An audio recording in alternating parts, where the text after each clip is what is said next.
Hello বন্ধুরা, সবাই কেমন আছো? আশা করছি সবাই খুব ভালো আছো। আমি নবমীর দিন ম্যাচক গ্রামে প্যান্ডেল দেখতে গেছিলাম। দেখো, এই প্যান্ডেলটির থিম হচ্ছে বোঝা। বাইরেটা দেখতে এইরকমই সুন্দর, কিন্তু আমি দিনের বেলা গিয়েছিলাম বলে লাইটিংটা ঠিক দেখাতে পাচ্ছি না, কিন্তু ভিতরের লাইটিংটা খুবই সুন্দর। এইবার আমরা ভেতরে ঢুকছি। দেখো, দেখতে থাকো, খুব ভালো লাগবে। প্যান্ডেলটা দেখো কতটা সুন্দর হয়েছে। কারা কারা ম্যাচগ্রামে থাকো অবশ্যই আমাকে কমেন্ট করে জানাবে, এবং কে কোথা থেকে ভিডিওগুলো দেখছো আমাকে কমেন্ট করে জানাবে। দেখো ভিতরের লাইটিংটা কতটা সুন্দর দেখতে হয়েছে, না দেখলে বিশ্বাস করা যাবে না এতটা সুন্দর।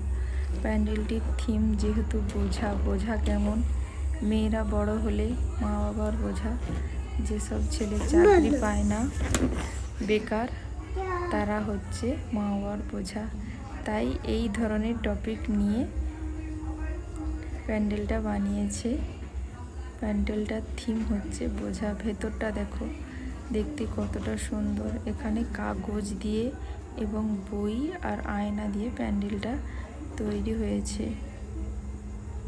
দেখতে থাকো, ভালো লাগবে। ভেতরটা দেখো কতটা সুন্দর। এখানে আমাদের লাইট চলে গেছে, আবার লাইটটা চলে এসেছে। দেখো ওই যে দুর্গা ঠাকুরটা দেখা যাচ্ছে, খুব সুন্দর। একদিকে ছোট্ট গণেশ এবং একদিকে ছোট্ট একটা ঠাকুর নিয়ে। এখানে একটা বড় আয়না আছে, কিন্তু ভিড়ের কারণে আমি আয়নার কাজ অবধি পৌঁছাতে পারিনি।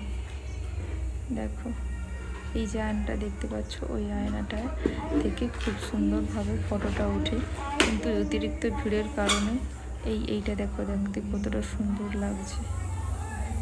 এইবার আমি বাইরে বেরিয়ে যাচ্ছি, তাই আমি বলছি ভালো করে ভিডিওটা বানাও। এইটা দিয়ে বাইরে বেরিয়ে যেতে হবে। দেখো দেখতে কতটা সুন্দর লাগছে। এবার আমরা বেরিয়ে এলাম বাইরে থেকে প্যান্ডেলটা দেখতে। এইরকমই কেমন লাগছে অবশ্যই কমেন্ট করে জানাবে।